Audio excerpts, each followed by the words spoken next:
and welcome to episode 18 of The Party Line. This podcast was recorded on Indigenous land, and we stand in solidarity with our Indigenous brothers and sisters in their struggle against racism and capitalism. Oh my darling, oh my darling, oh my darling party line. Oh, I never will forsake thee, for I love this life of mine. Hi, everybody. It's Annika here. One of you guys going to introduce that? You're up. Omar. Geordie. And we're joined by special guest Oskar Martin. Yeah, he was just about to say his name. Oh, sorry, Oskar. Hi, I'm Oskar. That wasn't awkward at all. No. Just act natural, Smooth. Oskar. That's fine. Oskar is a Bundjalung and Kamilaroi man. Oskar is a socialist, anti-capitalist activist.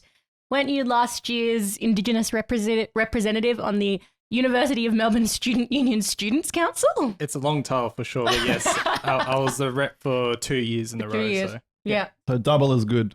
Did you have to put up with bullshit? Oh, a lot, yeah. Like, I had to deal with Labour students trying to crush down Palestine activism alongside the bureaucracy of the student union at Melbourne University. So a lot of yelling matches, a lot of political contestations, the whole lot basically. But it was fucking important to fight them because, Palestine's the moral question of our time and we couldn't just stay silent. So Yeah. Yeah. I saw Oskar getting his photo taken by a professional photographer Ooh. on the weekend. What magazine are you going to be on the cover of? Ring magazine, the boxing magazine. I called Oskar the other day and he was like breathless. I was trying to make sure he's coming along to a meeting and he was like, oh yeah, sorry, my phone was off. I've just been boxing. And I was like, oh yeah, did you win? Whoa. And he goes, oh no, I couldn't really lay into them because I'm heavyweight and they're all lightweights. Well, it's true. Like, Yeah, it's a technical term. There's weight differences, and if I go up against a lightweight, I can't do that. Like, That's But very it's like- honourable. but it was like such a humble brag. Oh no, I'm a heavyweight, not a lightweight. Like, Yeah. I don't think that in boxing they believe in that hierarchy, do they?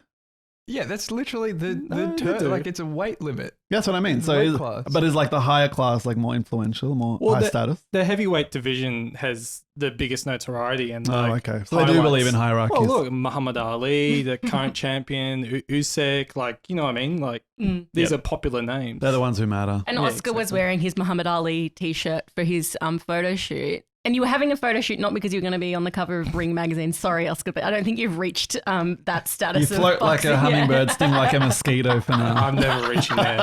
I'm never reaching there. But you were getting your photo taken because you're going to be the Williamstown candidate for Victorian Socialists in the state election. Yes, it's quite nice because I actually grew up in Williamstown, went to the primary school, high school, got involved in Wow. went to rallies going from high school, like the climate strike rallies. I went to rallies for Invasion Day when I was at primary school there. So it's going full circle and be great to campaign Williamstown. A true local. Yeah. There you go. So we've got a lot to talk about on the podcast today. I feel like, was discussing this with people recently, like there's a real divide in our listenership between like the people who want us to get straight into the content and the people who want sort The of bullshit. more bullshit. Like, some people have developed a parasocial relationship with us. Like, which should we? wouldn't have happened had it not been for all the bullshit. So should we keep feeding the bullshit factor? Jordan, have I you don't got know, I any reckon personal people- stories that you can tell us? I have heaps of personal stories. But yeah, I reckon people should let us know. Do you want bullshit? Do you want us to get rid of the bullshit? We probably won't, even if you say Yeah. that. We could True. tone it down. Or Could we be could more dial it bull, up. less shit. We could dial it up as well. Like, let us know if you want yeah, if you more. want more. Yeah. Yeah. And my theory is that there's like an age divide between the people who want more Oh, yeah. bullshit and less bullshit. You reckon young people are more pro bullshit? Yeah. Or maybe it's like intelligent versus moron. Omar. But I didn't say which one's which. Which one's which? I'm not gonna. Maybe. Or maybe, we should just shut up and get on with things. We have so much stuff in this app. We actually do need to move on. Yeah. because Wait. there is bullshit and it's coming from America. Oh, okay, yeah. Yeah. Like there is so much bullshit. Nice. The Good segue. I mean, it's fucking real. Like we don't need to make up bullshit because we've got a president who is an absolute bullshit artist. So there is a lot going on. There's two segments to this bullshit headline section. There's one which is just news headlines, and there's another which I came up with, which is Omar's saying that because he did not come up with. I did come up with it. No, you didn't. Of going to all the different departments, Jordan. and finding their posts. He did not come up with this. Back me up here. This was Yeah, my. I think this is actually something. Was it really, that Annika's? we didn't get to talk about in the last episode, which was the dot point about the US social media accounts just being openly fascistic. But and then it's now a segment. But then also I messaged. take that back. I literally, because we have a podcast like WhatsApp chat thing that we just discuss what we're going to talk about each week, and I was like, one thing that we should do is go through all of the social media pages of the accounts and say which one's funny, cringe, fascistic altogether. And you were like, that's fucking shit. Oh yeah. That's actually true. Anyway, I then did it. I did the work. The brown guy is the mule of the operation, carrying the rest of them. So that's going to be... Like playing fucking oppression Olympics here. Like, Yeah, that's right. Let's not do that. Okay? Yeah. Let's not do that. No. Sorry, who's that guy? Okay. I just had a big intro. What the Yeah. Okay, so the first headline is about wine mums. Wine mum. So after Renee Good's killing, some conservatives scorn liberal women. And this is a story the New York Times ran about how Fox News and the whole kind of right-wing ecosystem of online media have gone ballistic about Renee Good and her ilk being privileged, wealthy, white women who basically Karens stepping in to stand up against ICE, and that they're actually terrorists. They're deranged and they're like the biggest threat to American society. And they come up with an acronym. Do you remember the acronym? Mm-mm. It's awful. Affluent, white, female, something. Yeah. So it's actually a thing. It's going off. So, Michelle Goldberg writing, I think she wrote that article. She said, they're literally making it true, that poem, which said first they came for the communists. And then they came for the rich white women. So there's some solidarity with the New York Times writers, which is a rare thing on this pod. I miss when they were just writing articles about how like wealthy white women were having parties where they put MDMA inside the brie and just having a good time. Like feels like a bygone era. Yeah. Bring me back to the good old days. Definitely the good old days. Next headline. I think you found this one, Geordie. Probably. I don't know. The ICE prosecutor who runs a racist X account returns to Dallas Immigration Court. I actually don't remember this. So this is a guy who posted, let me get the exact quote of what he posted. He said, America is a white nation and that migrants are all criminals and all blacks are foreign to my people, and praising Hitler. This was an ICE assistant chief counsel, so he's a lawyer for ICE.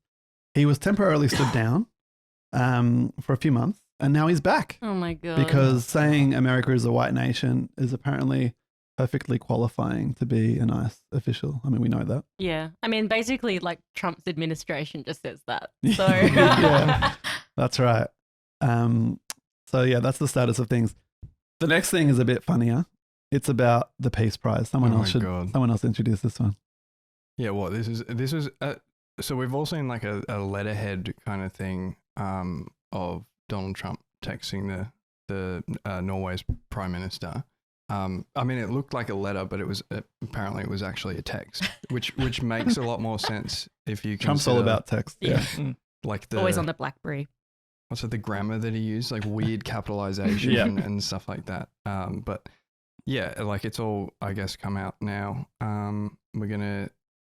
Who put the bet on when's Greenland gonna be American? I don't know if I don't think we want to publicize our bets on the program. I think we're actually against gambling on this podcast. Okay, never mind. There is a bet. Speak to the bookie. The bookie's not me. I think it's Annika. Anyway, what's the letter? He said, considering your country, capital C, by the way, decided not to give me the Nobel Peace Prize for having stopped 8 wars plus. All caps. I no longer feel an obligation to think purely of peace, although it will always be predominant, but can now think about what is good and proper for the United States of America. And then he talked about like your only claim to Greenland was, you know, a couple of boats landed there, so did ours, or something like some wild shit. But by the way, he signed this letter off. Thank you! Exclamation mark. President DJT. Like, that's a great letter, and that was to Norway's. That was to Norway's prime minister. Yeah. By the way, so you know, Trump thinks he's ended 8 wars. Have you guys seen this? Plus more than 8 wars. I mean, you know. Have you seen this simpering text message that Macron sent Trump that's come out today? And it's like, totally behind you about what's happening in Syria, Iran, all good stuff. I think we can work together. I don't really know what you're doing about Greenland, though. Like, what the fuck's up about Greenland? Yeah. Hey, buddy. It's already been colonized. Don't worry about it. We got it. It's fine. Okay. Then there's the stuff about the Gaza Board for Peace. Oh, yeah. Which, the more you hear about it, the more it comes out that it's not really about Gaza at all. It's sort of just about like the whole world. So there was a report all the media were running it, basically saying that they're not setting up a Gaza board. They're setting up a rival to UN. the UN, which is great because fuck the UN, you know. Like, but it's like you can only be on the rival UN body, the peace board, if the country gives $1 billion to Trump. No. If you give $1 billion to the board, you're guaranteed a seat. Yeah. Pending the director, of course. But if you don't, then it's up to the discretion. But also, even if you give the $1 billion, it's like written into its charter that like Trump is he's the only person named in the charter. Like the only person personally named. And it's like, if at any point he wants you off the board, he can just... The whole thing's written like that. And one journalist pointed out, it doesn't even say the president of America. It literally just says Trump. So he's the only one on the planet who's going to run the future UN, which I welcome. I mean, you know, the number of young people you have to... sarcasm. No, it's not. The number of young people you have to sit down and explain, the UN, you think it's great. It's actually shit. It doesn't do anything. It's just a talk shop. It legitimizes imperialism. If Trump was the king of the UN, that would be done. We would have no rules-based order, bullshit, lies. Well, I think we already have. Nah, people believe it still. How many law students are studying to be UN lawyers? I guarantee you there's thousands across Australia. Don't do it, kids. Is that what you're doing, Oscar? No, I'm not. No, never. Are you a law student? No, I'm not a law student. Thank Christ for that. Hey, some law students are okay. Yeah. Okay. Maybe. I don't know. We've got one here. Oh, that's true. Shoot it. A former law much student. better. Lawyers. Nobody opposes No, he's not lawyers. a lawyer Not a either. good law student. Yeah. An excellent I was student. that Okay. person. Yeah. Exactly. We could have saved you like the years of liberalism. But people just listening on the on Spotify, like Jordan's just been quietly sitting back, like munching on a little Cliff Bar. Cliff Bar. And just like Hoping to go unscathed. yeah. Nah, Like, we we're see just you, talking about the Geordie. lawyers, and he's just like getting smaller and We smaller. see you. Stop talking about me. Nah, Geordie's a public servant, not a lawyer. Okay, now to the departments. This is the real Oh, God. crux of the bullshit this week. The first one is from the Department of War, which is a real department, and it's a video of Pete Hegseth working out. I don't ever slow up, no I don't take shit. I got no love for the fakeness. If you wanna play tough and wanna hate this, I'll always show up. I don't ever slow up, no I don't take shit. I got no love for the fakeness. If you wanna play tough and wanna hate this, I'll always show up and make a statement. And he's working out with the Japanese defense minister. And the headline is, no better way to start the day than morning PT, which I guess is personal training. Which is, you know, the kind of masculine values that he espouses. And it's just pictures of these fucking bureaucrats like throwing balls in the air and on rowing machines. Well, This it's is a the kind of- personal project of Hegseth. He gave that speech to all the army generals and was like, "You're fat, you're lazy." Which, you know, if you're going to have an American army, it's better they're all fat. To be Yeah. honest. Can't invade less countries, like, yeah. The next video, so that's the War Department. I'll Okay, do so this one. work out in the morning from the War Department. The next one is the Health Department. Okay. The milk mustache is back. Oh. Drink whole milk. So I don't understand this at all. Okay, so I have two theories about the drink whole milk thing that I've gotten off the internet. I didn't come up with Because this was a them. big blitz on the Department of Health, by the way. Like they had multiple posts about whole milk. Okay, so Whole milk being like unpasteurized. No. Oh. So this is the so these are the two sides of the conspiracy theory about what they're doing. So one is one that makes sense, which is that by whole milk they mean like 100% white. So it's like a dog whistle about like Whoa. Australia, like America has to be like a white country. So I don't know about that. then They could just say that, like nowadays. Yeah, I don't think they need to be so. I think they actually probably just they like probably milk. just say it. No, well, but then the other thing is that because RFK Jr. is the health minister, what do they call him in America? Guy. The It's not Secretary minister, of the Secretary Health of Health. Yeah. And the theory is that he had originally wanted to do a raw milk, unpasteurized milk campaign, That would but make it sense. actually just would kill heaps of Yeah. people in Yeah. America because Yeah. it's like you actually shouldn't drink unpasteurized milk, like especially in a place like America where it's like it's lawless. Yeah. And so they were like, you can't actually do a raw milk campaign, so they just had to change it to To whole milk. and then like make everyone else fill in the gaps. Yeah. Like that. what is pasteurized milk? They just boil it or something. Yeah, they get rid of the Yeah. bacterium. kills Yeah. all the things that kill you in the milk? Yeah. It's like one of the greatest technological advancements for the dairy industry. Yeah, let's undo that. Next video. So that's the Health Department. Drink whole milk. So work out, drink whole milk. Bit of a theme here. Nice. Yeah. Oh, actually, before you go on, they've also done a new food pyramid, which Yes. I couldn't, They flipped it. I yeah. couldn't work out if it was good or not. A previous guest on our podcast has informed me that he thinks that it is a better food pyramid. I think it's probably still crap. But anyway, there was that. We'll ignore that. We'll investigate and come to a position for the next. Because it just tells you just, oh, sorry. Well, I think I've been seeing online, which is just not a good thing anyway, but like I've been seeing online that they've probably maybe taken inspiration. This is my conspiracy theory. Taking inspiration from a South Park Yeah, it's episode. literally an episode in South Because Park. in South Park, Eric Cartman flipped the food pyramid and the whole US department was like, we've solved the health crisis. So I think Kennedy and Trump have clearly gone to South Park and go, they're fucking right. Yeah. Let's do that. They started off by watching the episode where like Trump was in bed with the devil and then just worked their way back through Yeah, the yeah. series. Yeah. Yeah. Okay, so Omar's next video from the Department of Education. This is the Department of Education. Linda McMahon, by the way, is doing a phenomenal job. I think there are two sexes. There's male and female. Randy Reingarten has really, I think, gone a little off the rails. Department of Education's technology for grants is, I've heard it described as held together with bubble gum and rubber bands. Right. She joined us. Thank you. She's here. Perhaps I should give her the podium. Let teachers teach. Let states be innovative. Take this bureaucracy out of Washington. When are you going to shut down this building? Well, we've had our discussions already, so thank you all. Are sitting down. And they are because we have stopped their federal funding. Listen to parents, not politicians. Build up careers, not college debt. Empower states, not special interests. I have called for a hard reset of education. Can I just say, states and not special interests. Like that is literally like what the Civil War was fought over. Like special interest there is Like definitely black people. Yeah. Yeah. And states is like, I mean, it just literally is. So that's Linda McMahon. Well, it brings us back to Boxing. because she was the wife of the WWE showrunner. Which I don't think is boxing. It's not to be boxing. fair. Not boxing. But anyway, fact check. Fact check. Good one, Oscar. We should get this guy back.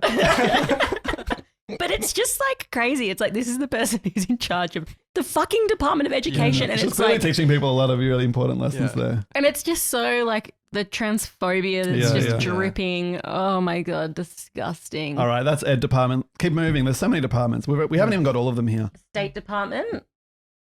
Tariffs helped us stop 8 wars. And it's a picture of Donald Trump looking, Horrible. yeah, just American. Yeah, how late is that though? Because now it's 8 wars plus. Oh yeah, I know, true. That's like the left wing of the administration. the soft liberals. The right wing are like, he stopped 1,000 wars. Okay. Okay, FBI. FBI director.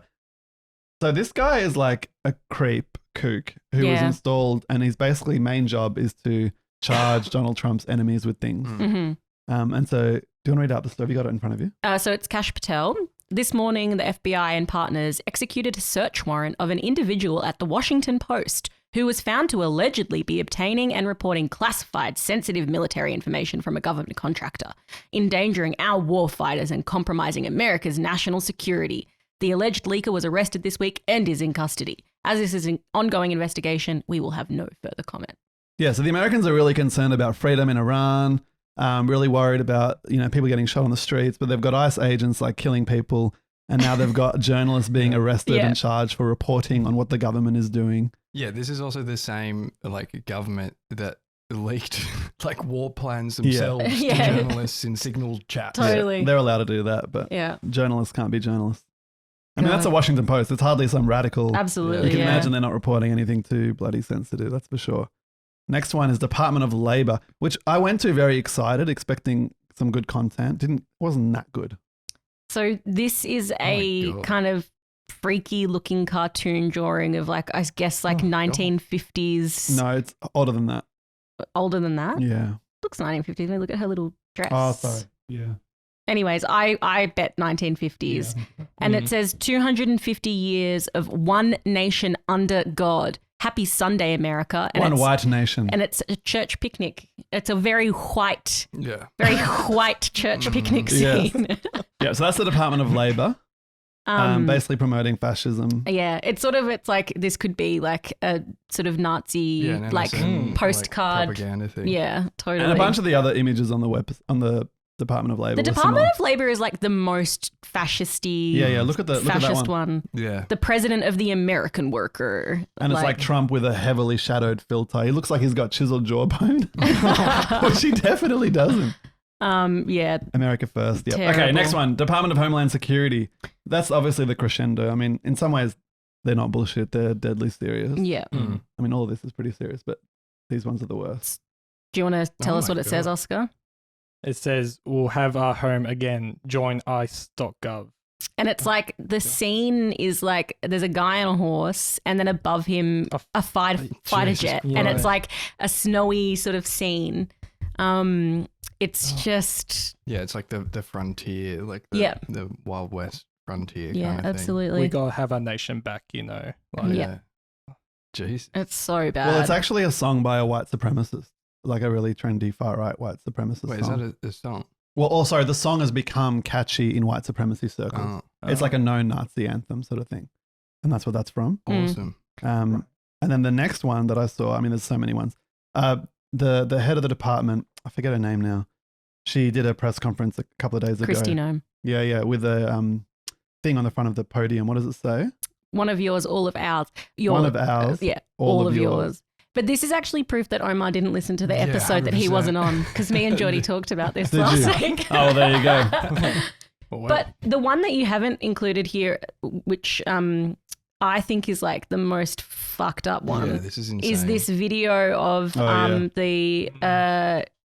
the ICE department head walking with his fucking agents wearing like a Nazi green trench coat. He literally looks like a Nazi general. Yeah, but short. Yeah. Well, I think a lot of them were short. I think a lot of them were short. Back in those days, nutrition wasn't as good. Everybody was a bit shorter than they are now. Oh, he's the Border Patrol Chief, Gregory Bovino. Yeah. So this is in Minneapolis, right? Yeah. And in the background of the video that we just played, you can hear people just screaming at them. It's so good. Everywhere these ICE agents go, they just get shouted down. Didn't he go to a Target locally to go for a whiz, and then he came out and then everyone just abused him. Good. And he just felt you look at his face, he's just really uncomfortable, trying not to look at anyone, and everyone's just you're a piece of shit. But go fuck yourself. You cannot go to the toilet anywhere. Probably those wine mums that I just want to draw people's attention to the fact that Oscar just said go take a whiz. I think it's beautiful. He's a student. I mean, go take a whiz. Oh, well, let's move on. He's still young. But the thing that's so good, another one of the because that video is awesome. Just they're screaming at him in Target. Maybe if Charlie, you're listening, you can edit it in. But the other one that was so good was because it's really icy in Minneapolis. It's like there's been heaps of America's fucking weird. It's so cold. So the roads are all like baked is probably the wrong word, like caked in ice. And I think I know what you're there's talking like this cop trying to chase after a protester and he just goes and like falls flat on his so fucking good. ass. Yeah. It's Small victories. so good. Yeah, So they've also been like some guy drove down in Minneapolis where the ice cars all come out of with like just like huge water things on the back of his ute and just like opened them and then drove past. Did a couple laps so that there's now ice whenever they have to. Or an ice try and break through, yeah. So good. So we're going to try and find an American to talk to for next week. There's not many Americans. Yeah. Yeah, just there's too many in my view. We're going to try and find one. We're going to try and find one to talk about the resistance next week. A good American. Yeah, let's be specific. A good American. Oh, what does that mean? Do we believe in that? No, we do. There's workers in America too. But the theme of this app is all about Invasion Day, Indigenous oppression and resistance. Yeah. And that's why Oscar's here. And Apart also from being because Oscar's really funny. great. Yeah. So he's got multiple talents. Thanks. But he's an expert in this field. We had we did a special interview which we're going to release after this episode, and the person we were interviewing, Kate Wilde, journalist, said that Oscar was a handsome man. So despite not having seen him. So take that with like a handsome man. Take that with a grain of salt, listeners. I'll just add it to every time I introduce myself to people. I'm on the polling booth. Look, I'm a handsome guy. Like, why not vote for me? I have been described as a handsome man. Yeah. Anyway, so we're going to be talking about the past, present, and future of racism in Australia towards Indigenous people. And that's very important. It's Invasion Day in a few days. It's disgraceful. We still celebrate the colonization, the invasion of this country is the national day of celebration. And obviously there's going to be protests on that day. There always are in recent times. So we're going to get to that. But let's start at the beginning, Oscar. So a lot of people, talk about colonialism and so on today. It's become a very widely understood kind of thing that happened in Australia. Can you give us a bit of a picture of what that looked like, I guess, from an Indigenous perspective? Like, what happened here when Captain Cook and his ilk arrived? Yeah, well, I think when the First Fleet, Captain Cook, and the English state came to Australia to establish settlement here, the main problems that they had to deal with is there's a population here who's actually quite resistant to the fact that invasions happening, outside people coming in trying to take over land, and they're resisting that. So the First Fleet and the sort of people who came along with Captain Cook had to deal with this question, deal with the Aboriginal population, and what followed. Did they smile and no, shake hands? If you read Tony Abbott's book, you may get that impression, but it's actually full of shit. Tony Abbott, really? Yeah. He recently wrote a book talking about colonization being like this really wonderful thing. It bred democracy on Australians' land. It's actually completely the opposite of what happened. What we saw was brutal genocide. And what I mean by this is lots of Indigenous people were cleared from their land, so pushed off. And if they weren't, they would just get shot at because the First Fleet had a lot of guns and ammunitions to basically massacre people.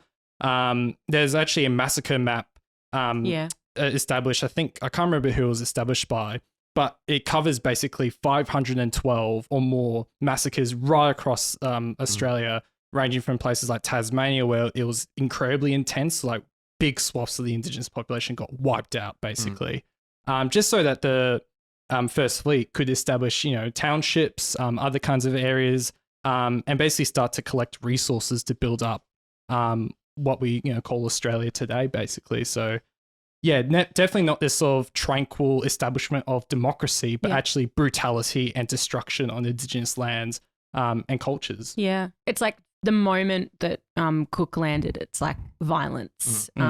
The first contact is Indigenous people on the shore with their spears and their shields, rightly defending themselves, and the English people shoot them. And then they took those shields and those spears back onto their boats and took them back to England when they left Australia. Yeah. And like, you know, the first in action of, you know, these colonizers, which goes on for like until eternity, basically. Like, yeah. Yeah, because I mean, one of the things, like even the concept of first contact, it's like, it's kind of odd because there'd always been trade between the kind of islands in Southeast Asia and Australia and interaction and so on. So there are ways of where people interacted and had economic exchange and cultural exchange or whatever. But then what happened with obviously Cook and the British is something different, right? They're not just interested in dealing with, you know, a people. They want to take the land and use it. And my understanding is like the British themselves initially just wanted like to suss it out, and then early Australia was just for them a dumping ground. But then you had like the development of like Australian elites who wanted to like make money and actually profit from that. And can you talk a bit about that? Yeah, take ownership of land. That was very, very important to actually establish, you know, what is Australia today. So a lot of pastoralists, landed property owners who started to basically cultivate the land in their ways in which they could generate a profit, generate dominance over what was early in Australia.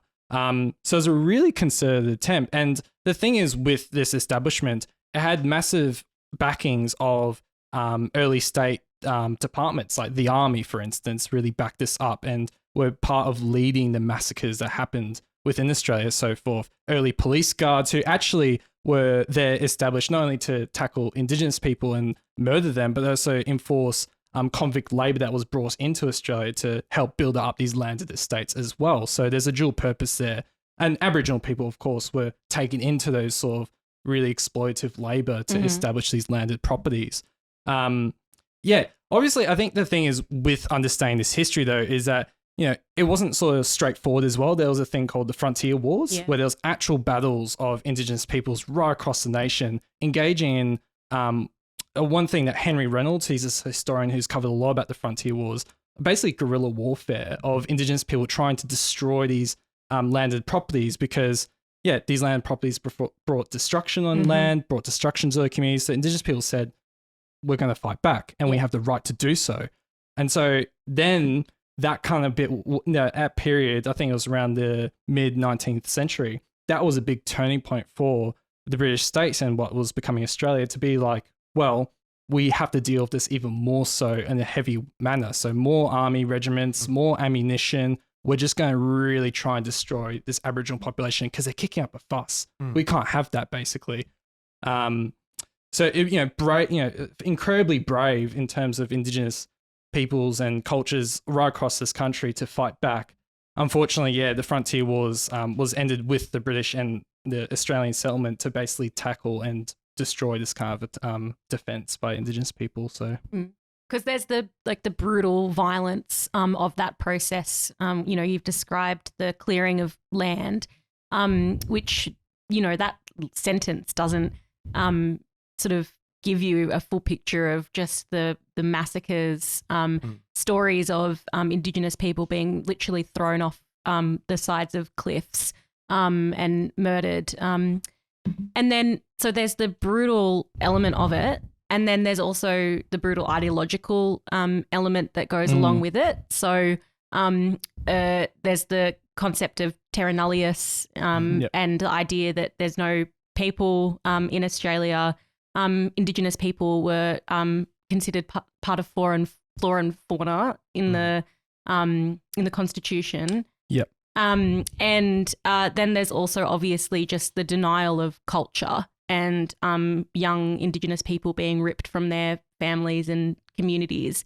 So, you know, people being put into missions, the stolen generations. So there's an attempt to rip Indigenous people away from their culture as a way of destroying the Indigenous population. Yeah, absolutely. And I think that thing about the racism coming to justify these practices, I think helps to paint a picture about how racism has a real material reality to it. It's not just like ideas, it's connected and trying to justify what's going on. And so things like, as you mentioned, the flora and fauna and the Constitution, terra nullius, even eugenicists were employed to do insanely quite fascistic practices, such as measuring bone density, the size of skulls, which was a major thing at Melbourne University, my uni, which was exposed, I think, around the mid 2010s, where Aboriginal remains were still there from the days of the eugenicists, basically looking at them and saying, What? Indigenous people are inferior because they've got smaller skulls, their bones are weaker, and therefore we must employ them in slave labor, for instance. We must employ them in mission settlements where basically they get to be taught how to be civilized. Yeah. The white man needs to tell you, you need to follow religion, you need to follow discipline, you need to work, and if you're Indigenous women as well, be a maid in different sort of Indigenous family, non-Indigenous homes as well. So yeah, it is quite pernicious, but also very forced upon in terms of not only trying to justify it, but prolong this kind of oppressive reality that Indigenous people faced at that time. And you've got a sort of like family connection to the stolen generations and... Yeah, I do. So my great-grandmother, based up in Kamilaroi country, it was where I'm from, is up at the northern parts of New South Wales. She lived in a tent with her father. A lot of the stories is very like murky because a lot of records were destroyed in various parts of Australia to kind of cut off that connection to country, connection to our family and our culture. But the story that myself and my father and brother know, because we're all Indigenous, is she lived in a tent based on some like river up in New South Wales country and was taken away by the state and put into a mission up in Tumala called Tumala Mission. And she was basically brutalized, tortured by the headmaster there, was taught, follow Christianity as, your religion and your worldview as a properly civilized individual. Of course. Yeah. And was then employed as a maid in a non-Indigenous home where she was then again abused as well. In this consistent cycle, of oppression. And something, it basically just like destroyed the rest of her life, basically. And like, how can you operate as a human being, to just like do the basic things like, have family connections, have relationships with people. You just can't. Yeah. You're basically destroyed. And so that, for me, when I was learning that as a, young black fella, that was, for one, really confronting, but two, also like it enraged me that like that could happen. And I get fucking told at times in when I was going up in primary school that Australia is great, Captain Cook, settlements really wonderful and brought democracy. I'm like, if that's the case, then why on earth did this happen to my great grandmother? And it didn't end there. Like I can tell stories a little bit more about my father and his experience of racism as well. It's just like it's never ending in that case. Can you explain a bit about the missions? Because my understanding is they were basically like co-run by the church and the government. And so they would just round up people from wherever and just chuck them in these places. And they were forced to stay there, right? They were like camps. Yeah. It's basically forced campments. And the justification in part of enacting this kind of policy and maneuvering is that we need to take up the half-caste children from Indigenous families. So, Indigenous children are like part Aboriginal, part, maybe white or what have you. Take them onto these mission settlements, do the things like, as I said, sort of civilize them, teach them things like religion, discipline, to labor, so that the Aboriginality of them basically gets wringed out like you're wringing out a towel, basically. And so that's the basis of what these missions are about. It's about trying to wring out Aboriginality from Indigenous people and then leave the full caste Indigenous people out in the remote areas until they die off, basically. So it's a real like kind of, it gives you the sort of vibe and feel of like extermination, like cultural extermination at a brutal point, which the mission served a really pernicious like part of as well, church and state as well. And has there been any like apologies from the church, compensation, anything like that? Oh, no, not at all. Like a lot of the missions like would fall apart because they, maybe they, part of the sort of ending part of the legal period of stolen generations around the 1970s, a lot of the missions just fell apart because there was no sort of use anymore. The Australian government and state could play a bit more of a role in that way. So they kind of just like fizzled out. So like the Tumala mission I mentioned before, it doesn't really exist anymore. But yeah, no apology, no reparations, nothing of the sorts, because why would they? They thought they did the right thing to try and civilize civilized blackfellas right across the country, which is insanely disgusting. So Yeah, and some of them are making a whole bunch of money now. Like in WA, Sister Kate's, which was formerly a mission, is just evicted a bunch of Aboriginal elders so that they could subdivide the property and sell it off and make a whole bunch of money. Like make a small town, sort of. Yeah, or I don't know who they're selling it to. I don't really care because it's they've just evicted Aboriginal people. Yeah. And there was like a eviction resistance and everything, and they literally subdivided it so that they could sell. They're going to sell all of it. They don't care who lives there, and I also don't think they care who buys it as long as they make some money. Get to paper over all of the horrific things that they did. Yeah, and I think it's important to note as well that the stealing of Indigenous children from their families is not something that just happened in the 1800s or the early 1900s or something like that. Actually, Indigenous children are still being stolen from their families.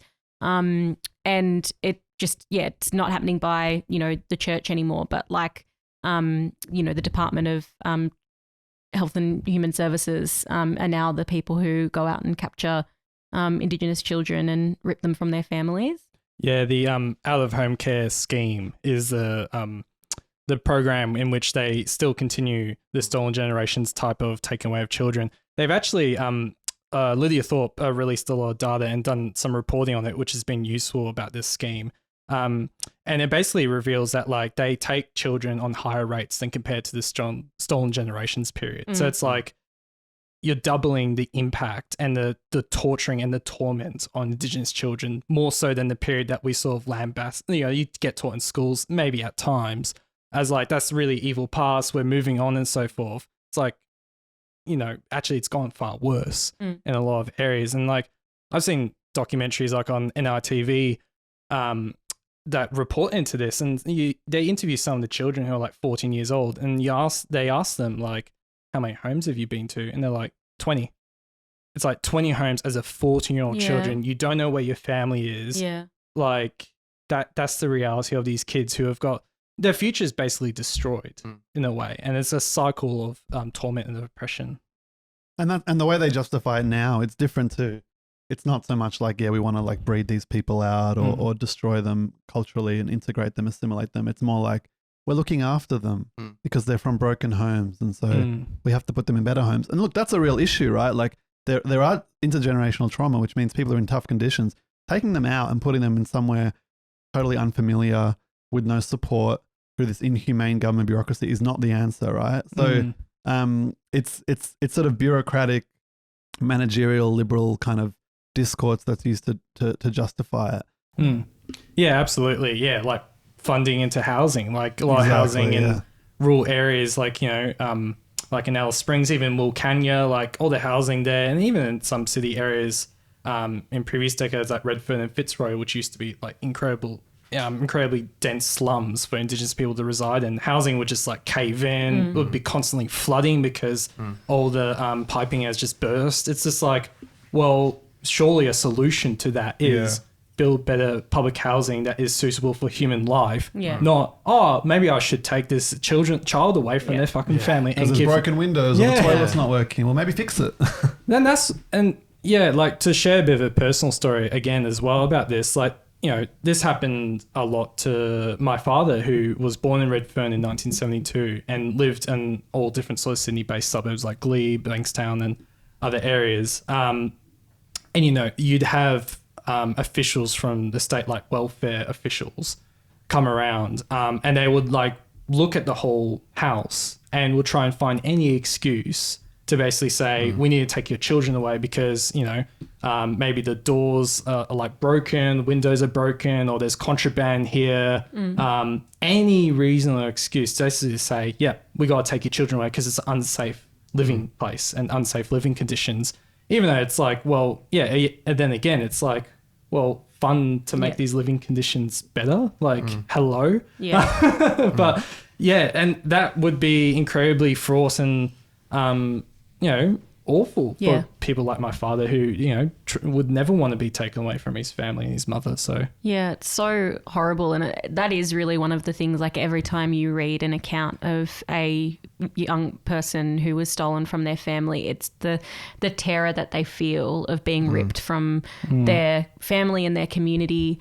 There's so many stories of people trying to hide from the officials that came to take them away because they didn't want to be separated from their mum, from their dad, from their community. It's just like, yeah, so distressing, every single sort of element of it. Yeah. Yeah, and I think the fact that, again, it's justified and like we're helping is sort of so pernicious and so kind of self-serving because the overall effect is not to help at all. I guess we should talk about, because we're sort of, I mean, we're moving to closer to contemporary day, but we started by talking about the kind of settler phase and the land aspect, which is still really important. Like a lot of the biggest struggles of Indigenous resistance, which maybe we can get to towards the end, have been about land and self-determination and so on. But like most Indigenous people actually live in the cities right now, right? Yeah. So like Melbourne, Sydney, Brisbane, towns like that, probably Darwin as well. Anyway, I'm sure you know more about the details, but like Aboriginal people are actually a very urban population, which is not how it's presented either by the sort of government, which loves to have like tourism ads featuring people dancing in the desert or whatever, or on the left, which tends to kind of valorize a certain type of Indigenous identity over others. So can you tell us about like what the experience is for Aboriginal people who live in cities and how does their experience of Australian capitalism kind of manifest the racism and inequality, all that? Well, I think what's important to understand with this kind of like urban migration, because it's been happening over decades and it's increased very recently in places like, Greater and Western Sydney is a good example.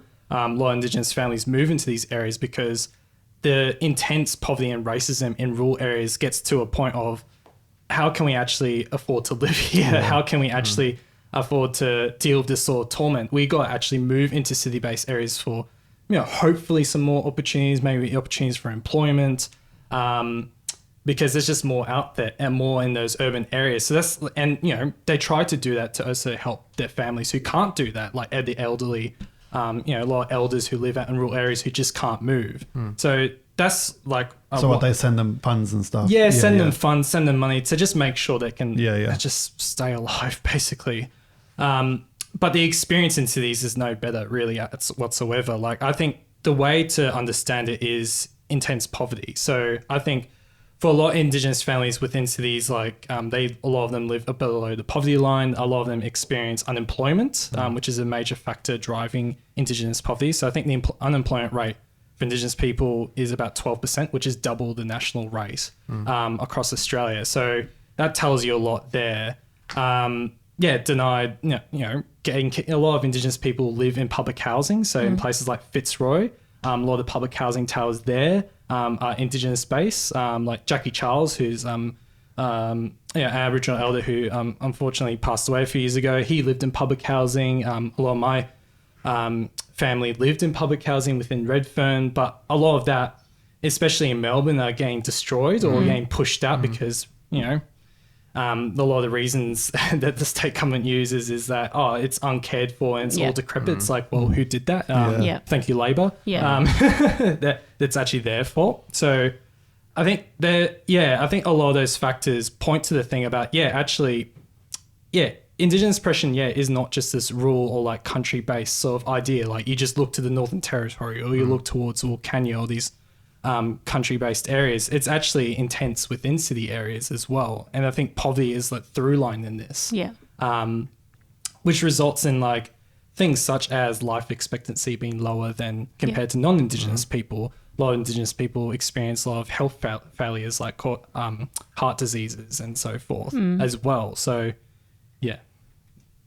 I think that that argument or point you've made about the relationship between racism, poverty, economic inequality is really important. because there obviously are a whole bunch of different racist sort of institutions, figures in society. So there's like the racism that's pushed and peddled by the government or by the media, like the Northern Territory intervention as a sort of racist move by the government, where they literally went into communities with the military and, you know, put people on the cashless welfare card, which meant that people had no access to physical money, so they couldn't buy things in the shops in their communities, had to go into the cities, which costs more money, like, you know, just layers and layers of this, etc. But I think that the racism also has an economic and an economic basis to it as well.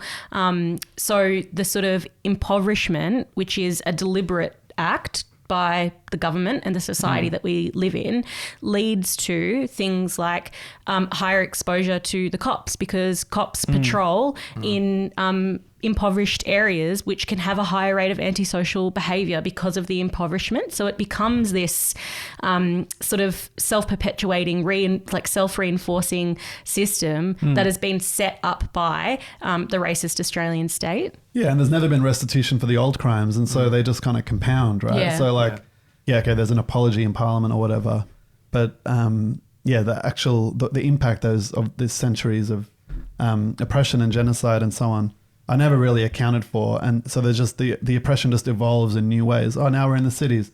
You're living in a poor neighborhood, more likely to be unemployed, so you get harassed by police. You're still going to be racially vilified, you know, and the welfare system has gotten worse and worse and worse, which means people are struggling. Kids are getting taken away. Public schools are crumbling. So there's less support services in schools for kids. You know, like I've worked mostly in the outer north of Melbourne and public schools, and like some of them have quite a lot of Indigenous kids, and the staff do their best, but you just know that they need more support in the classroom and outside the classroom. You know, like there's one school in particular, won't say which one because it's probably not allowed. They had like a number of Indigenous liaison officers who they sought out, and they actually tried to employ and did employ a number of Indigenous teachers, but they had to work really hard. It was a conscious effort. The guy, the principal, was a leftist, and they were able to achieve some good results, but it's really hard. It's working against everything you're supposed to do because you're spending money that you don't really have. He had to always get grants from third-party organizations, from Indigenous organizations, rather than from the government, because it wasn't an education thing, it was like a social support thing. So you have to work really hard, but like that's not viable across the whole state. Like the problem is the government doesn't meet the needs of poor people in general, and then Indigenous people as a subset of that, with the extra addition of racism and intergenerational trauma, just makes it so hard. But I guess maybe we should, or maybe we'll get to this, but we should talk about the resistance, because there is one of the things about urbanization is that it opens Aboriginal people up to like there was always resistance, but like a different type of resistance, which is like urban protest-based stuff, union stuff, things like that. But maybe we should come back to that, because I think like it'd be nice if we could end it on a sort of note of like resistance, people fighting back. But I feel like there is some stuff that we still like, you know, should dig into and uncover in the course of this discussion. And so one of them, I think, is the high rate of incarceration of Indigenous people in Australia. Distressingly high rates of Indigenous youth in prisons as well. And then also distressingly high rates of Indigenous deaths in custody. There was a report that came out last year that last year was the highest number of deaths in custody, I think, since the 70s. You know, this is how many decades after the Royal Commission into deaths in custody. So, yeah, we should talk a bit about, I think, you know, deaths in custody, the prison system, the racist police force. Yeah, absolutely. Yeah, there's new statistics that you're referencing to is like horrifying. And then you can even look at state-based statistics as well. Like in New South Wales, they've recorded the highest amount of Indigenous deaths in custody for that state alone since 1979, which is, I think it was 12. And this is all the while, like, you have leaders like Chris Minns. I would like to read out a quote, because the driving, I think part of understanding the sort of driving law and order campaigns that we've sort of mentioned in our conversation and relates to the hyper of incarceration and police targeting of Indigenous communities. This is deliberate and led by political forces and groupings, not only just like the Liberals, but actually the Labor Party. So in New South Wales, despite the fact that there was an increasing number of Aboriginal children in custody, Chris Minns, the Premier, argued that it's important that the public know that we are prepared to make change when we see problems in our community, and I'm not done yet. So coming out really defending the fact that despite Indigenous deaths in custody rising in New South Wales and Indigenous children being in prison at higher rates in New South Wales, he's really wanting to say, that's nothing. Yeah, that's nothing. I can keep going. We're just getting started. He also said, he also added to it as well, like saying, I think the government's record when it comes to confronting violence in our communities is better than the previous government. So better than the Liberals, you know, in actually clamping down on Indigenous children, maybe enacting in antisocial behaviour. But there's a reason for that because they're completely fucked over, have got nothing to do because lack of education, lack of quality social services, mental health providers. Yeah. So there's a reason for that. But people like Chris Minns would just like to slap on the solution being more cops. Yeah. Well, I mean, it's the same as Jacinta Allen in Victoria, who has now made it easier for younger children to be put into adult prisons and to be put in prison for their entire life. Yeah. And because of the racist nature of the police and systemic oppression and racism, it's clear that it's going to disproportionately affect Indigenous people. And a whole bunch of laws that have been passed in Victoria around this question of police and prisons have disproportionately affected Indigenous people. So the Victorian government tightened the bail conditions in this state, which was justified on the basis of violence against women. But what it led to was a rapidly growing rate of Indigenous women who were held in remand. So that means they weren't found guilty of any crime, awaiting a trial to prove their innocence, and being held in these remand prisons for a huge, a very long amount of time.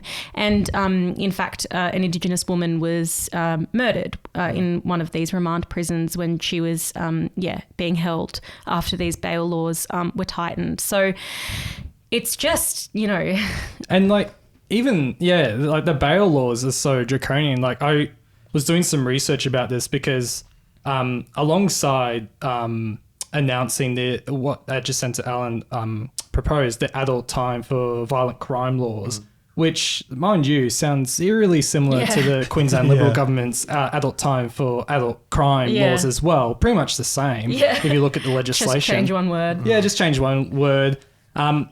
I was doing some research about this because it's like intense policies that Allen has introduced. But ever since the bail laws that got introduced early in the year, I looked upon the Victorian Aboriginal Legal Service sort of statistics about what's been the impact about this. And their youth wing organisation that deals with youth cases within the prison system, their caseload ever since the bail laws got introduced early in the year last year increased more than 200%. Because children are now just being denied bail, they're being remanded, they're being put more into prisons. And so VALS, the Aboriginal Legal Service, has just got more cases to deal with because children are now crying out for help and they're like, fuck, what do we do? Like and families are going like, well, my child's now denied bail. They're fucking 15 years old. They should be out going to school and playing with other kids, other friends that they've got and stuff. So mind you though, all of this happens while Victorian Labor celebrates treaty as well, and to get sort of a nice progressive tick that they've listened to Indigenous people in the state, and now they've got the long-held demand of Indigenous people finally succeeded the first time ever in this country. Happening, declare that in the same week they passed these draconian laws imprisoning children young as 14 for life sentencing.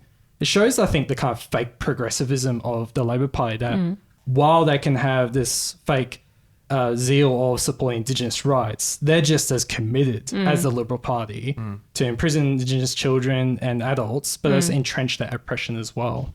Yeah, because we know the Labor Party never wants to take on racism. It's not their methodology to challenge and fight around a question of principle. They'd rather just go with the flow, whatever the lowest common denominator of politics is. Yep, we support that. So when youth crime isn't an issue, they don't raise it. But then as soon as it is, yep, we'll sign up to every single one of your policies, and even try and preempt it and go further. In some cases. So same story with refugees, with Palestine and so on. So like one of the things I remember was there were these protests in WA a few years ago inside one of the youth prisons. And the premier, who was he? That famous, the really popular one, Mark McGowan. McGowan called them terrorists. Yeah, these kids in a youth jail protesting about their conditions, described as terrorists. Like, I mean, and if you the look, word terrorism literally has no meaning in this point, but like even in that context, it's like. And if you look at the photos and the videos of these kids rioting, like they've been imprisoned for majority of the day in dark dungeon cells. They got up to the roof to basically demand that they be fucking free. Of course they should be fucking free. Yeah. And then the line of cops that opposed them, there were riot police, like the police that were targeting pro-Palestine activists at land forces. Those were the same riot cops, basically the same, who were basically trying to get the children to lie down and basically put them back in their prison cells. It's like riot cops to 14-year-old children. Like, and it's like terrorism for those kids not to want to be in a dungeon. They're the terrorists, but the riot cops and McGowan are not the terrorists. It's quite incredible. Yeah. And then speaking of sort of Indigenous children in these disgusting prisons, the Northern Territory Liberal government has like lowered the age. Not the demand actually of the movement is to raise the age of criminal responsibility. They've lowered it to 10. A 10-year-old criminal, like it's just like. And you just know that like the white kid who steals a Freddo frog from a milk bar is not going to jail. No. Yeah. And after the sort of outcry of Dylan Voller, the footage of him being strapped to a chair with a spit hood, being tortured in an adult prison came out. That was banned, but the government has actually now reintroduced the use of spit hoods on children. Can you imagine a 10-year-old like being strapped? It's just like it should be beyond belief, but unfortunately this is the sort of state of things. It's like, it would be incredibly traumatizing and you'd be destroyed, damaged for the rest of your life as a child. And like that practice was banned, that the use of spit hoods was banned in 2016. So when it got reintroduced, it was 9 years of that practice being banned. And then the CLP government reintroduces it on an election campaign of toughening prison sentences, toughening the use of police laws and powers to target Indigenous children.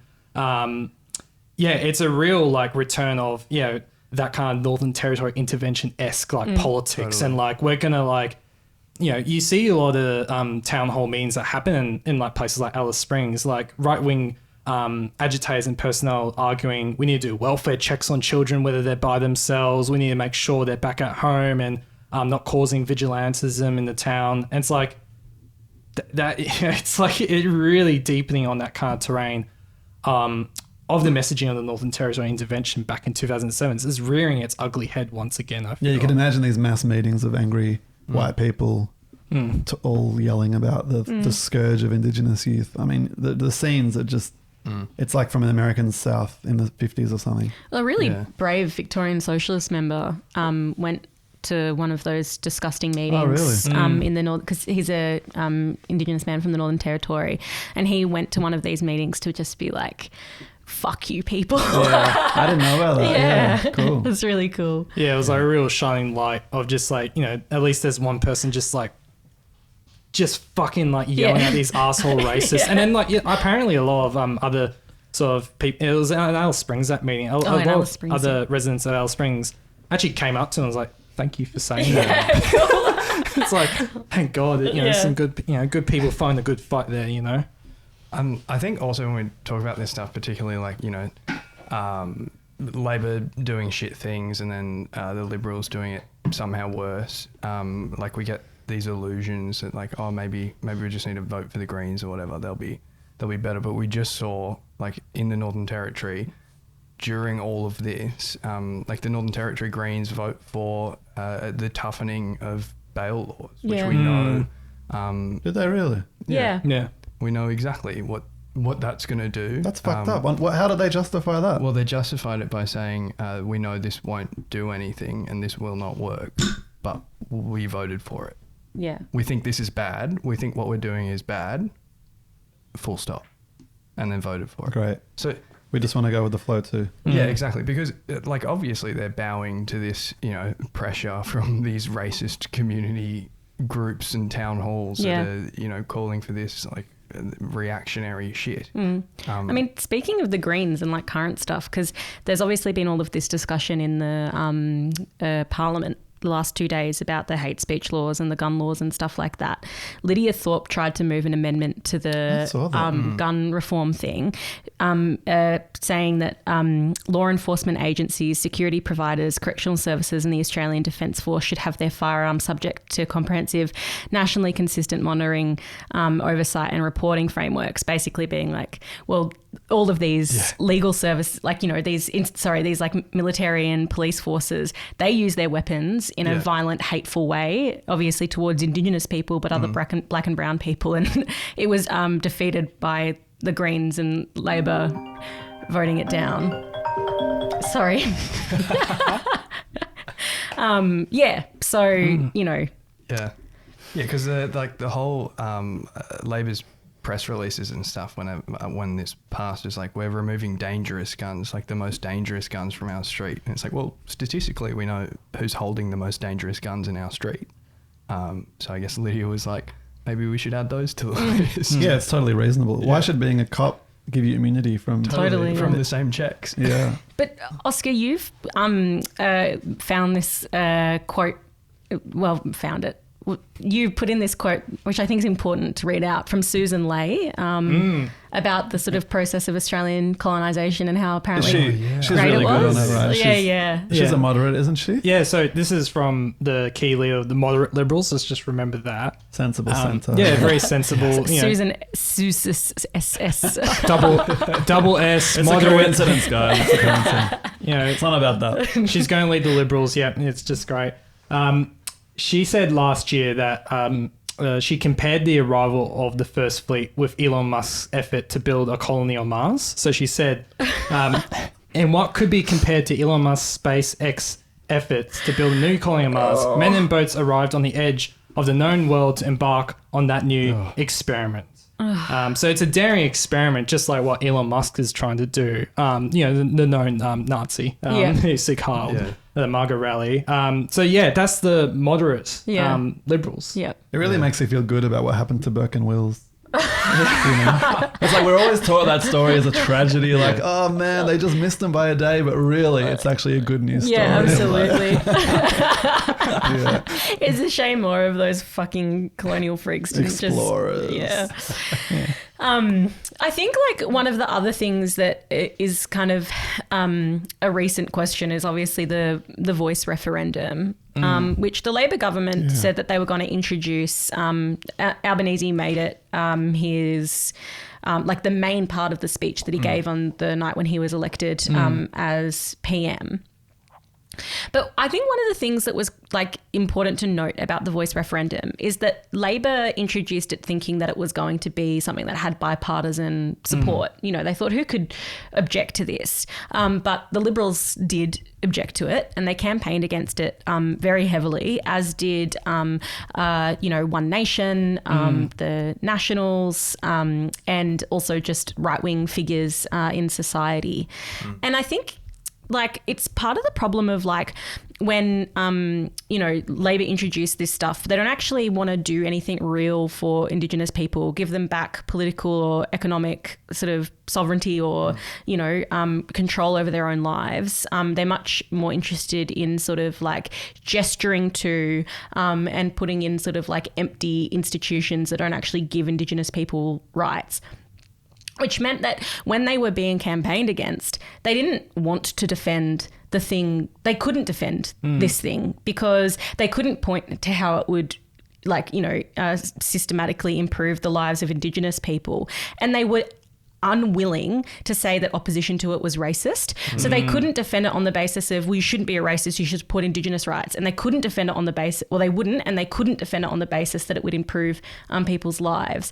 And so then what it meant was that there was just this absolute deluge of racism directed towards Indigenous people in a situation that Labor set up and then wouldn't fight around. Yeah, because I think what's important with The Voice is that it became a question of, do you support Indigenous rights or not? Do you support Indigenous people? Because once the Liberals got onto the side of the vote, no, that changed a lot in the sense of a major institution of Australian capitalism. Like, this is the capitalist A-team of the ruling class historically. Once they got behind the vote, no, it became a contest of, proportions that just existed beyond just like some toothless advisory body of like extreme racism and people wanting to actually maybe potentially fight back against that.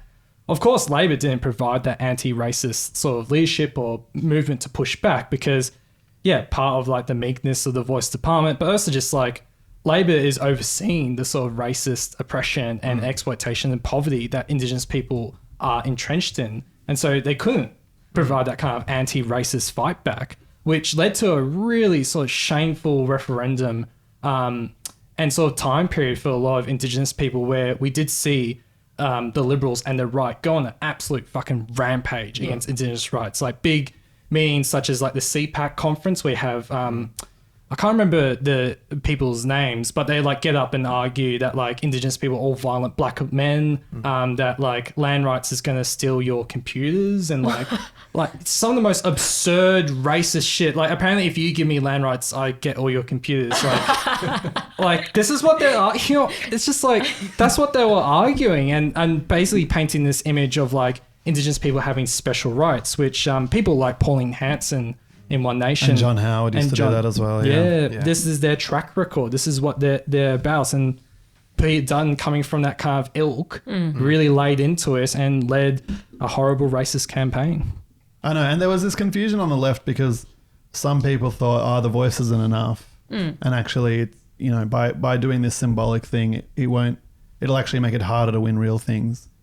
But the position that we took as a party was that was wrong and that you had to support The Voice, as inadequate as it was, just because the battle was not about, do you think The Voice is going to fix anything, but basically, do you think Aboriginal people deserve any kind of restitution or not? And that was the argument. The no side was saying, fuck off, we've done enough, let's move on.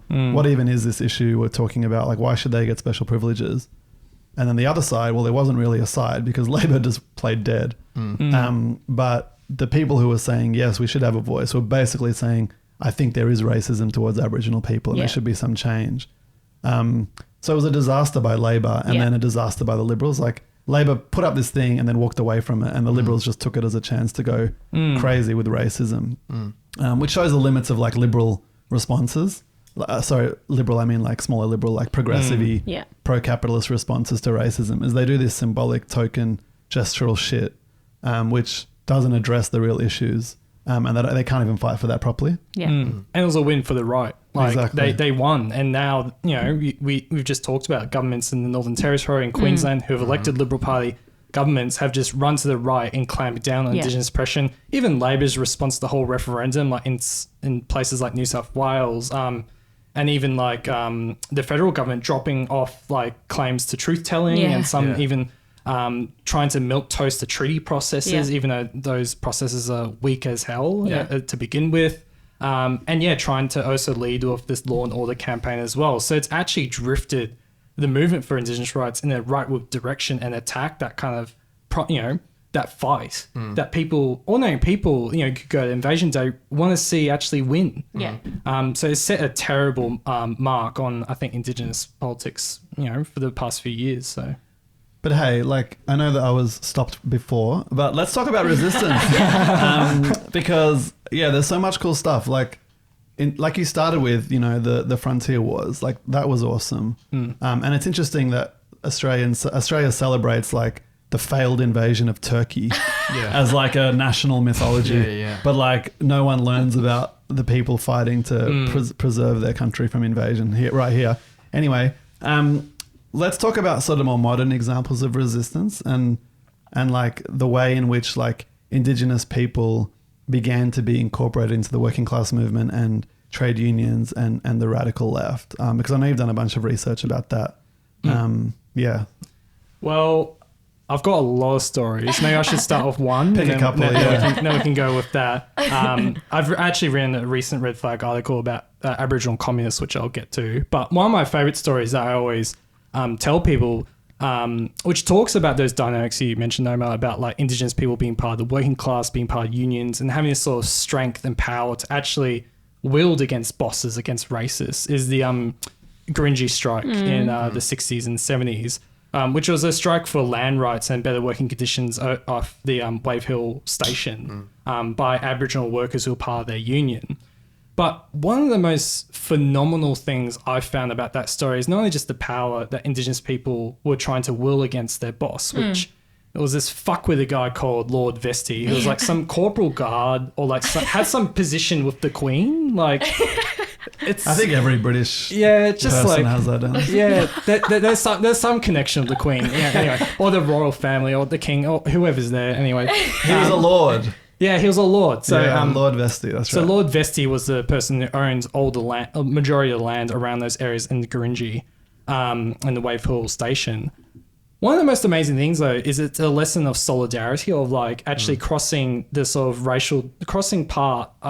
racial divisions that are set upon us, and actually seeing non-Indigenous people lending a hand and support and solidarity with Indigenous people in their struggles. So when the strike was happening, so Lord Vestey is the boss of this sort of station and owns all the majority of the land in Northern Territory, and these Indigenous people in Gurindji are trying to fight back against him. He also owns some, I think, meat factories in England. So he's a real big, like, venture capitalist type of fuckwitted person. And so... Did he do any Nazi salutes? Probably. On live television? Look, you could probably find a photo. I would say yes. The Queen did, so maybe they did it together. They probably engaged in those activities, yeah, for sure. Don't quote me on that. He's dead now. We can say whatever we want. Yeah, well, you can't defame the dead. So is the Queen. So, they just keep going off next to John Howard. Anyway, so Lord Vestey owned a lot of meat factories in I think Manchester in England. Home of Oasis. Yeah, home of important city. I was for ACDC in the poll. Look, on a side note, I was for ACDC in the poll. Yes. Anyway, all right, stop derailing my story. So Lord Vestey owned a lot of meat factories in Manchester, and the workers at that meat factory went to a local pub in Manchester and just chucked on the telly because they just wanted to watch telly and drink some beers. And they see this on the news, this strike going on with these like Aboriginal people. They didn't know what was going on. They're just like, oh, these Aboriginal people was striking, and well, it seems decent. Good on them, for trying to do that. They then realize it's Lord Vestey that's fucking them over, who's the same boss that fucks them over as well. So they go, look, we've got no idea, we don't really have an idea about what's going on there, what's their demands, or who are these Aboriginal people. But it doesn't matter because like it's our fucking bosses, screwing them over and screwing us over. So they basically got their weekly wages and sent them as strikes fund support to the Gurindji. And it's kind of like, it's just so incredible, this kind of like solidarity that is expressed within working class people, that no matter what skin color you are, no matter what gender you are, no matter if you're like thousands of kilometers away from the said country that's going on strike, like they will lend the support and solidarity that says, we want you to win and we want your demands to be realized, and we'll do anything we can to best support that. So they sent all their money to them, and it's just...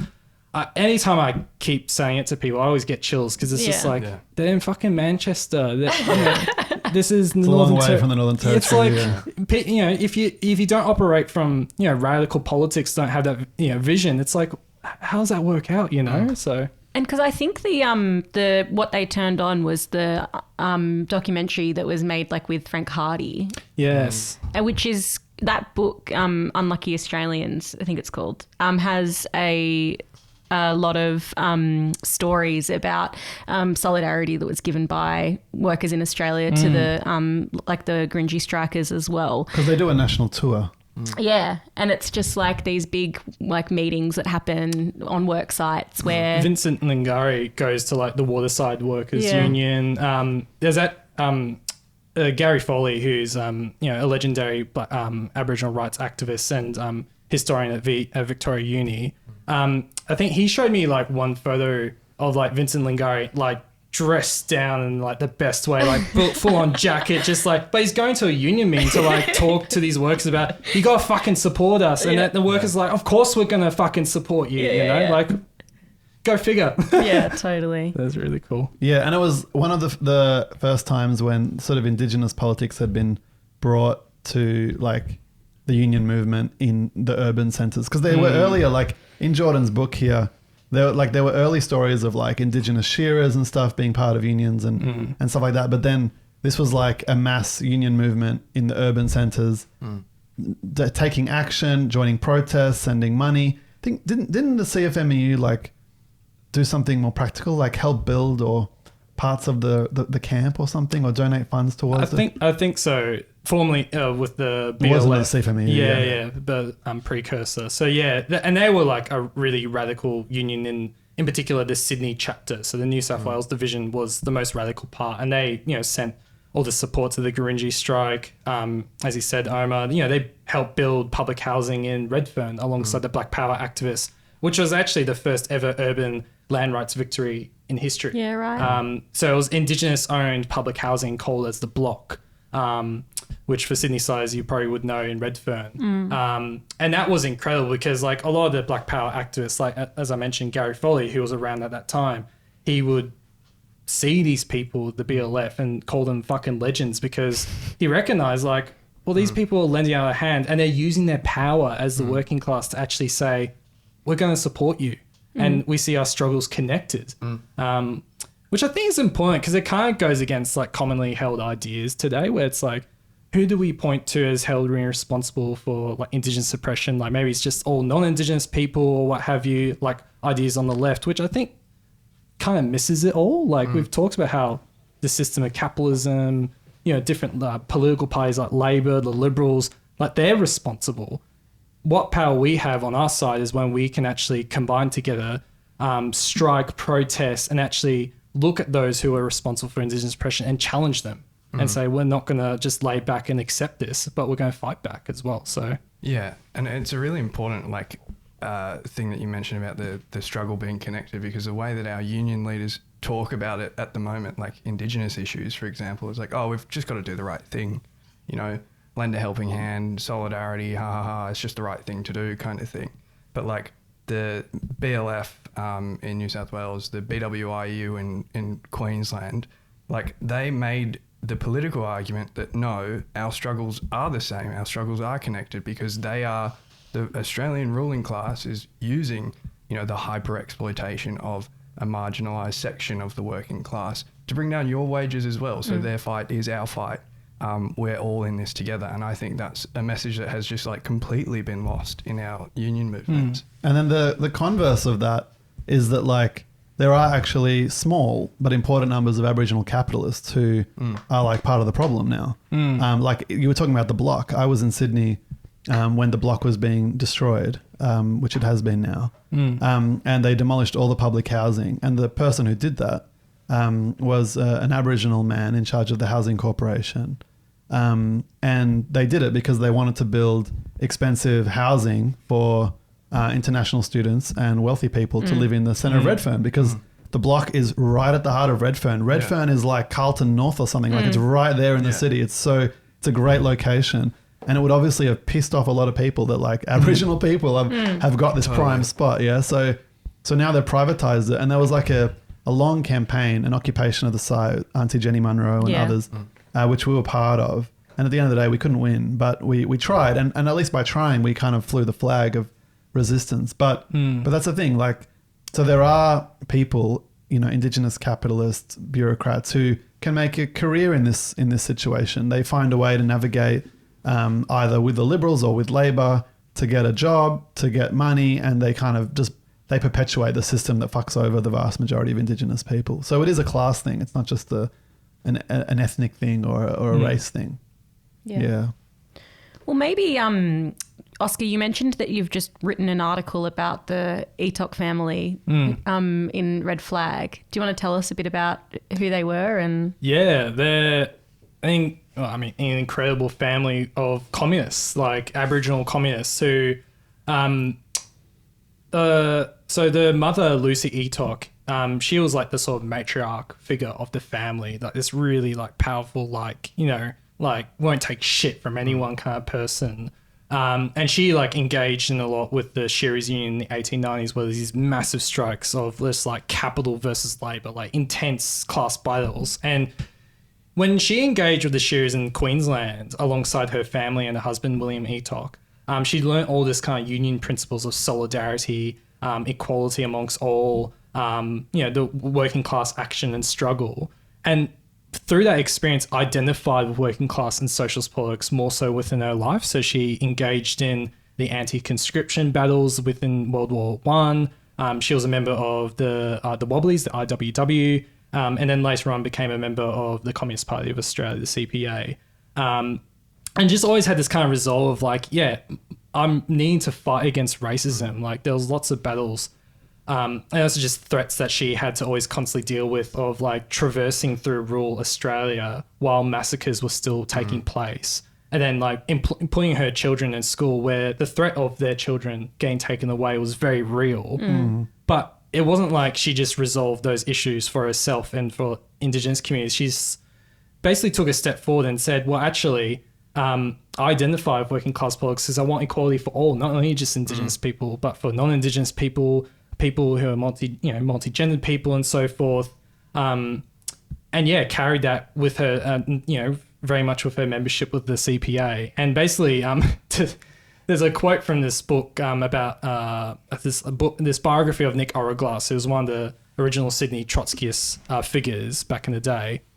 And basically one of the quotes they have of someone describing Lucy is she was going to decide that all her children were going to be revolutionary militants and there was no if, buts or maybes. So that's a good attitude. Yeah, they all became members of the Communist Party. They all became part of, in the 1930s, the anti-eviction battles where during that time, the Great Depression ravaged people's living standards. Like unemployment reached, I think, up into the 20% mark, which is extremely high. Like people just could not make ends meet to pay for their rent and for food. And here's this Aboriginal family who just comes along in places like Bankstown and Glebe and engage in these like intense like anti-eviction battles. Like that, the cops will like grab them and smash them on the floor and they just get back up and like go and fight to stop eviction battles. And it led to these really repressive measures coming into place where some, like Noel Etok, one of Lucy's sons, got imprisoned with the largest prison sentence of that time, 2.5 years, for engaging in a riot against the cutting of the dole for lots of working class people. And what a surprise that the black man gets the longest sentence. Yeah, exactly.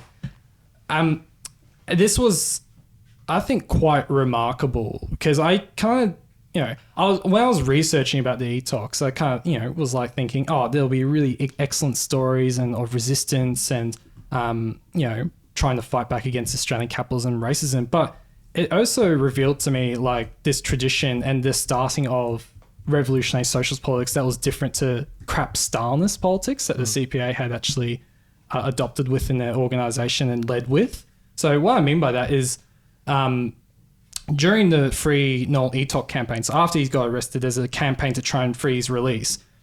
There had begun tensions between the Etoks and the CPA because the CPA became a really hyper authoritarian organization. Like their leaders basically took their lines from Moscow and Stalin and tried to crush any kind of rank and file fight back within the organization. And so that meant that when the CPA kind of got a bit bored with the campaign and didn't want to put any more protests on and try and just basically drive the campaign, it led Noel Etok to get into contact with this group called the Left Opposition, which was the first ever Trotskyist organization in Australia's history.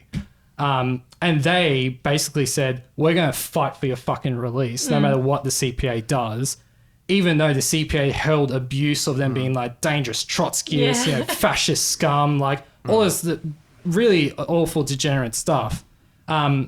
But the left opposition made it their key part of their organisation to try and free Noel, and it led them to recruit people to their organisation from the CPA in really small numbers, like 1 or 2 people. But it meant that a space was created to have a bit of an alternative to crap Stalinist politics, but kept that kind of essence of genuine Marxism, which is the self-activity of working class people fighting back against capitalism. No crap apologism for regimes like the USSR. That's not what Marxism's all about. So for the fact that the e-talks were part of that, I think is incredibly remarkable. Yeah, so cool. And it, it's kind of like, I feel proud to say it's part of our history. Yeah. We should own it. Yeah. That's really, really beautiful and really amazing. And I think it points to, and all of these stories of resistance point to something really important, which is that the struggle for Indigenous liberation in this country, the struggle against racism in this country is going to have to be a united battle of the working class against the system that oppresses all of them. Indigenous people face particularly sharp and violent and distressing sort of edges of the Australian capitalist system. But that sort of violence and inequality permeates through the entire working class. And we have an interest in standing with one another. We start this podcast with we stand in solidarity with our Indigenous brothers and sisters in their struggle against racism and capitalism. That's not just some throwaway line. That's the politics of socialism, saying we stand together, we have a common battle, we have a common fight. Our power as the working class and oppressed people, and we need to wield that power against this system that fucks us all over. So I think those stories are really important in reminding us of the, inherent connection between working class people. We need to revive that tradition of anti-racist working class struggle so that we can be better placed to fight back against this foul system. Totally. And the left has always been at the heart of it, because the left understands these things kind of deeply, theoretically, practically, ethically, so it's not surprising that in the unions where there were left-right divides over should we support Indigenous people or not, it was always the left saying yes. Like the fact that the BLF is the union most associated with radicalism, that's because they were a union run by the most radical left part of the left in Sydney at the time, very open to kind of revolutionary politics. And even today, like the Invasion Day demonstrations in Melbourne, I remember when it was like Viv and Robbie and us, like really small. And now they're big and that's great. But, the left has always been at the core of things. And the other lesson is, as long as capitalism exists, you have these great moments like in the 60s and 70s of resistance, but then things stabilize again. You have an Invasion Day movement which pushes back. Well, then the voice thing happens and now we're on the back foot and actually more people are being killed than ever. And there's a higher support for Australia Day quote this year than previously. So you can see, as long as capitalism exists, racism is going to be regenerated in new ways. And some of the victims remain constant, unfortunately, like Aboriginal people in this country. As long as capitalism exists, they will be oppressed. It's absolutely ruled into it. Other minorities can come and go, whatever, but there will always be some minorities, some people being fucked over. Just like in America with the black community, like the only solution is to get rid of capitalism. Anything that reforms capitalism, we can support reforms, but you're dealing with the symptoms, not the actual disease. Yeah. So if you want to do something about it, what should we do? Well, there's the Invasion Day protests on the weekend, on Monday actually. So we're all based in Melbourne, Naarm. So the demonstration's going to be at 11 o'clock at Parliament again? At Parliament. Yep. And we're going to be marching through the city. I think it's really important as well that we have a bigger Invasion Day protest than usual, because actually the far right are going to be mobilising. I saw a disgusting video that Ozpil put out where it's a speech from the first March for Australia demonstration they did, and he goes, January 26, Indigenous woman got up, I'm sure he used not that word, and said that there'll never be an Australia Day parade again because we cancelled the Australia Day parade through those big Invasion Day protests. We literally marched through the ticket tape. They set it up for the Australia Day thing and we just walked through it. Cancel culture. But they're trying to sort of revive that, but not in this sort of like government multicultural bullshit, but hard fucking racism. So I think we need a big demonstration to push them off the streets. Yeah, absolutely. It's just it's incredibly vile racist politics that we just need to stand right against. And I think like the importance of Invasion Day as well is we've kind of basically created this tradition for left-wing anti-racist people to come out on this day and oppose racism, not only against Indigenous people, but in all forms as well. Like I think in 2024, the Invasion Day, that was one of the most incredible ones because it was also an immersion of the Palestine movement as well. And you had these massive blocks of people from different sort of anti-racist groups and then, from different sort of cultures coming together and basically saying we stand against racism from, Nam from Indigenous land to Palestine to all these other sorts of questions. So I think it's something that's grown to be really an awesome tradition that we hold to ourselves. But we can't be, lay resting around because the far right's going to be marching. There's repression coming as well from the Australian governments. Like there's been discussions in New South Wales about will the Invasion Day go ahead? Will it march? Because there's intense protest restrictions there being introduced by Chris Minns. They have actually done a carve out. Yeah. They were scared. It's literally a carve out in a little map. They were obviously scared that the protest would nullify their laws. Absolutely, And so they've just given them a carve out. Yeah. So everybody should get to the protests on the weekend and get involved in a political movement that can fight back against this system, which perpetuates racism, violence, state-sanctioned murder. We need to get rid of the whole fucking lot. Yeah, which political movement is that? Because apparently we don't talk about Victorian socialists enough. Join the Socialist Party in your state. You can find the details on the show notes, a link to the website so you can get involved. Riding out the party line. Here's what else you need to know today.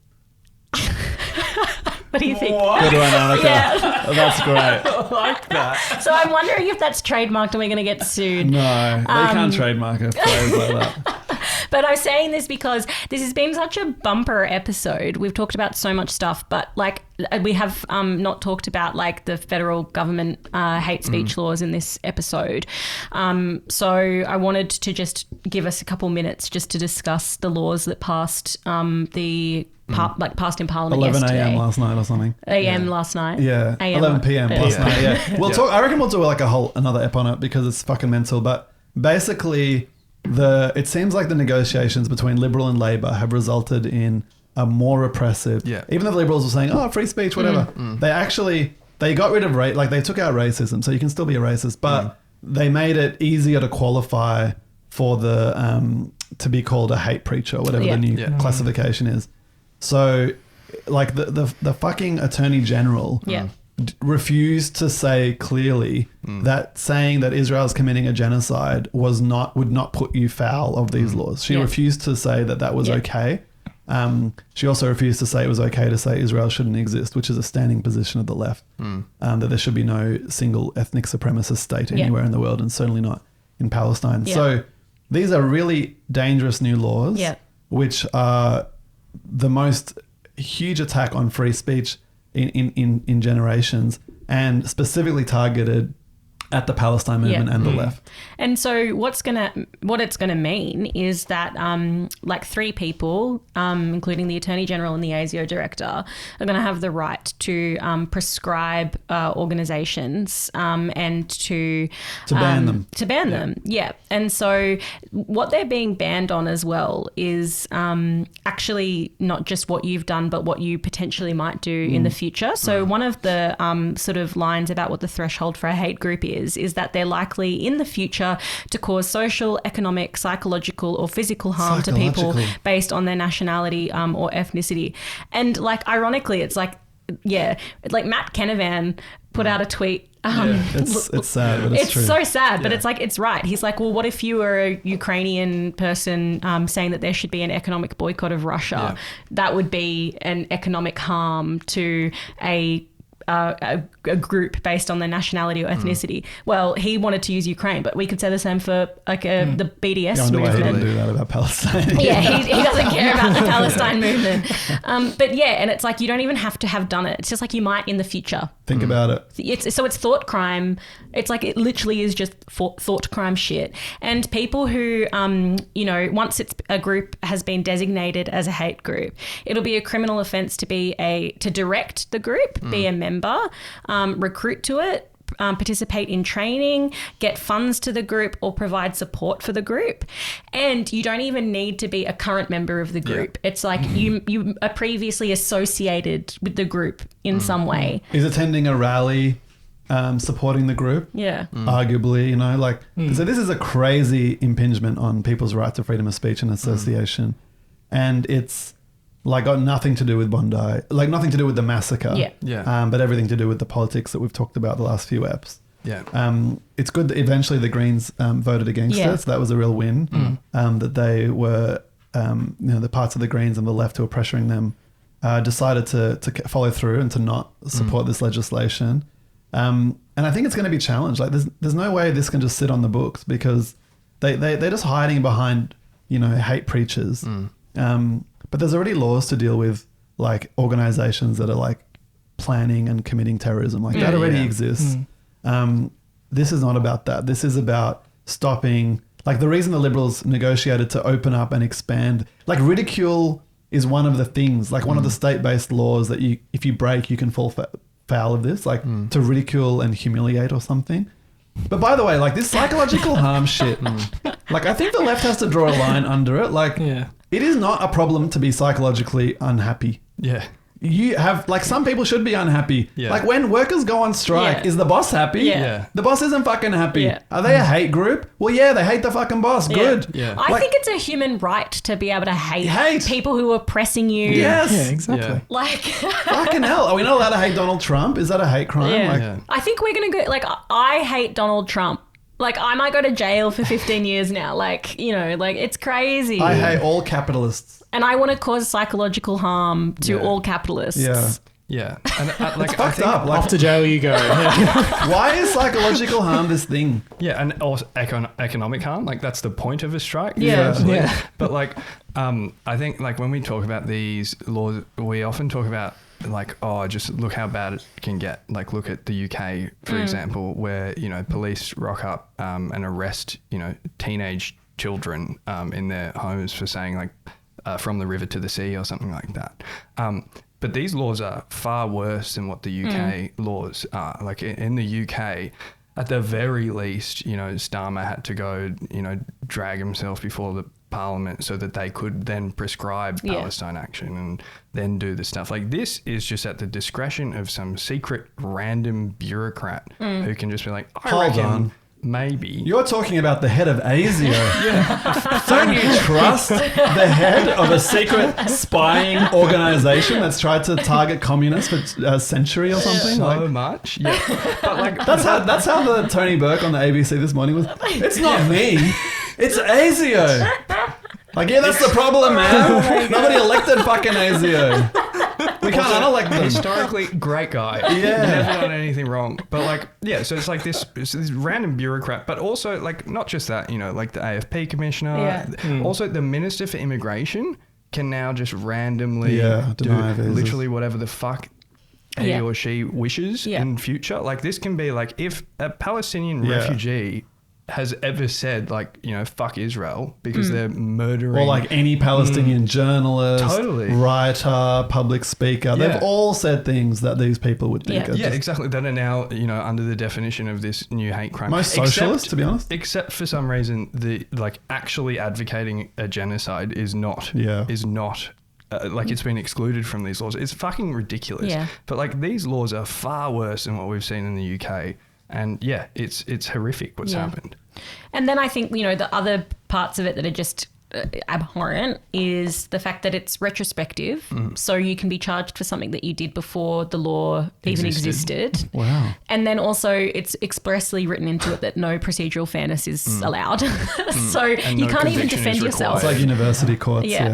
So I think it's just like, it is like just despicable. I think that one of the ways that we can push back against it is to just say that we're uncowed by this. Like, we will not be forced off the streets. There's a New South Wales like commission that's been set up into phrases that should be banned. They're saying that they want globalize the Intifada to be an illegal slogan. So we just have to say we're going to keep on protesting. We are on the right side of history. We are against a genocide taking place. As Omar said, we're against an ethno-state existing. We're for democracy. We're for, people having the rights to live in peace. And we're going to keep on building our movement. And I think the way that we can beat back against these laws is by having such a big movement that the government can't arrest us all, basically. Totally. So keep fighting, get out onto the streets. The Israeli president's coming. Yeah. So there's going to be a national day of action. I think that's being planned on Friday. It'll be in the next week or two. So stay tuned for that. Yep. The fucking president of this genocidal country is coming to Australia. He should be treated with the same reception that Donald Trump would get. Yeah. So we need tens of thousands of people on the streets across the country. It'll be coordinated. It'll be announced on Friday night, I think. So stay tuned for that. And then, Omar, can you pass me those? Ooh. So we got some really lovely stickers that say always follow the party line. I don't know if you can see that on the camera. But anyways, they're available for pickup at the 83 Sydney Road, the Victorian Socialist Volunteer Centre. If you're a Patreon, message us your... We'll actually probably send a form out. Like we'll update the Patreon so it asks for your address. Is it retrospective? I think it might be. But all good things are. Well, anyways, we'll send you some hate bill. Because if you're a friend of the party line, bestie, follower, we'll post it to you so that you can get some sick merch. Yeah. But otherwise, come get some at the volunteer centre. And that's also a plug for supporting us on Patreon and helping us to continue to do the pod. But thanks so much for listening to this huge episode. We did a big interview with Kate Wild, who is the author of a book called The Red House about the killing of Kumjai Walker. It was a really good interview, but it went for nearly an hour. So we're going to release that as a separate ep. So keep your eyes peeled for that. Oscar, thank you so much for coming on. No worries. I reckon we'll have you back. Yeah, you were really funny. Yeah. Good. I like being on the show. It's the best podcast in the world, I'd say. Oh, there you The go. world, The world. Yeah. Don't tell Red Flag Take that, Radio. New York Times. You got to think big, all right? Chapeau. All right. Bye, guys. Bye. See ya.